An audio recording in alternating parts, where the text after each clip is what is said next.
Nomad visa क्या है? Nomad visa हासिल करने के लिए किन शराइत को पूरा करना जरूरी है? नोमैड वीजा की मुद्दत कितनी होती है और उसके साथ ही नोमैड वीजा कौन लोग हासिल कर सकते हैं? इन तमाम सवालात के जवाब जानने के लिए यह खुसूसी इंटरव्यू देखिए। जी मैं इस वक्त मौजूद हूँ अहमद सरदार वड़ाई साहब के साथ। अहमद सरदार वड़ाई साहब जो है यहाँ पे ऑफिशियल सोलिसिटर है स्पेन में। अहमद सरदार साहब से आज हम बात करेंगे नोमैड वीजा के हवाले से। जी ये देखें, ये स्पेनिश गवर्नमेंट और यूरोप में और कंट्रीज हैं, उनकी भी अब पॉलिसी आ रही है कि जो लोग, क्योंकि आजकल का ज़माना डिजिटल आ रहा है, बहुत ज़्यादा जो जॉब्स हैं वो डिजिटल हैं, तो वो ये यूरोप की और डिफरेंट कंट्रीज वो अट्रैक्ट करना चाह रही हैं कि आप हमारे मुल्क में आएँ। तो स्पेन ने भी ऐसी पॉलिसी की है जिसको आप कह रहे हैं नोमैड खिताल, हम स्पेनिश में कहेंगे डिजिटल नोमैड वीज़ा।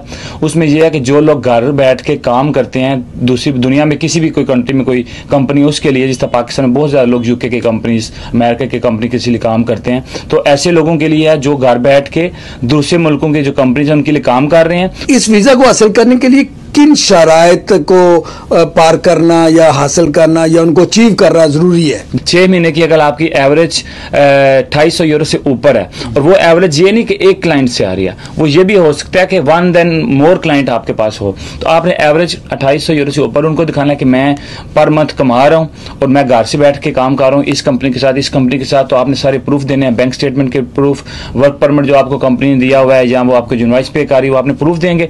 वो जब आपके प्रूफ पूरे होते हैं 6 महीने के, तो आप वैसे 3 महीने बार रिपीट कर, बट रिकमेंड करते हैं 6 महीने, तो आपने स्पेनिश एम्बेसी में वो वीजा जमा करवाएं, मेडिकल इंश्योरेंस और छोटी मोटी चीजें हैं वो आप जमा करवाएं, तो ये आपका वीजा लग जाएगा।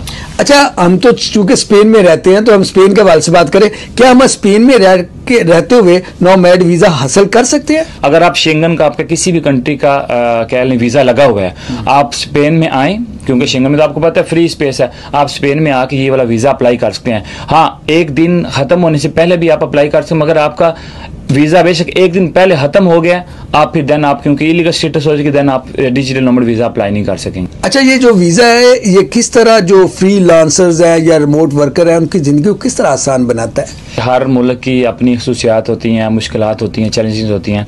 तो जैसे कि हम पाकिस्तान इस वक्त आपको पता है कि हालात उस तरह के नहीं हैं जो पहले हैं। तो फायदे देखें, उसका सबसे बड़ा फायदा कि आप यूरोप के कंट्री में आ गए।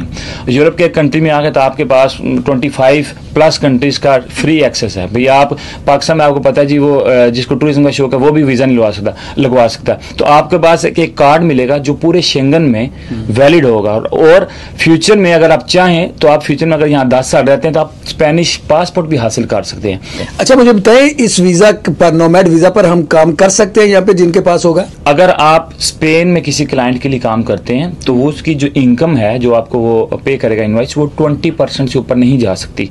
अगर आप, जिस तरह मैंने पहले बताया 250 यूरो से ऊपर होना चाहिए, तो आप यही है कि जो 250 यूरो आपने कह लें दूसरे क्लाइंट जो आउट ऑफ जो स्पेन कंपनीज हैं उनकी तरफ से आपको आना चाहिए, और 20%, ठीक है, सिर्फ जो टोटल आपके अगर 4000 अमाउंट आप टोटल कमा रहे हैं तो 20% उसका बनता है 800 यूरो।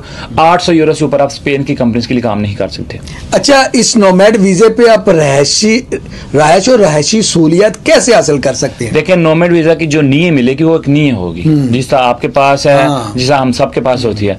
नीय वो 3 साल की होगी, उसकी मुद्दत पहले यहाँ स्पेन में आपको पता है रेगो की 1 साल की मिलती है, मुद्दत उसकी 3 साल होगी, और एक नॉर्मल नहीं है। उसके ऊपर आपको हेल्थ का भी, जो जिस तरह आप हैं आपको हेल्थ की वो फ्री सर्विस, फिर उसके बाद एजुकेशन, जो बच्चों की एजुकेशन होती है वो भी क्या ली मिलेगी, और हर किस्म के मिलेगी उसमें। और दूसरी नीय में कोई फर्क नहीं है, जो रेजिडेंट कार्ड नहीं है, मैं सॉरी बता दूं, रेजिडेंट कार्ड जो आपका होगा जो है, या जो नोमैड डिजिटल वालों का है, उनमें उसमें कोई फर्क नहीं। उसमें एक चीज शायद आप पूछे, मैं पहले से बताता हूँ, आप नोमैड वीजा के पे आप अपनी फैमिली को बुला सकते हैं। जी, मेरे ख्याल में आप जितने भी हमारे व्यूअर्स हैं उनको नोमैड वीजे के हवाले से जो हम बता सकते थे या जो हमारे नॉलेज में था कि किन शराइत पे या कोई मुमकिन जो सवाल थे वो आपकी हमने उनके जवाबात अहमद सरदार वड़ाई साहब से लेके दिए। अगर मजीद कोई आपके सवालात होंगे तो इंशाल्लाह हम उनके भी जवाब देंगे। अब तक के लिए इतना ही। तारिक भट्टी को इजाजत दीजिए। अल्लाह हाफिज। कश्मीर काउंसिल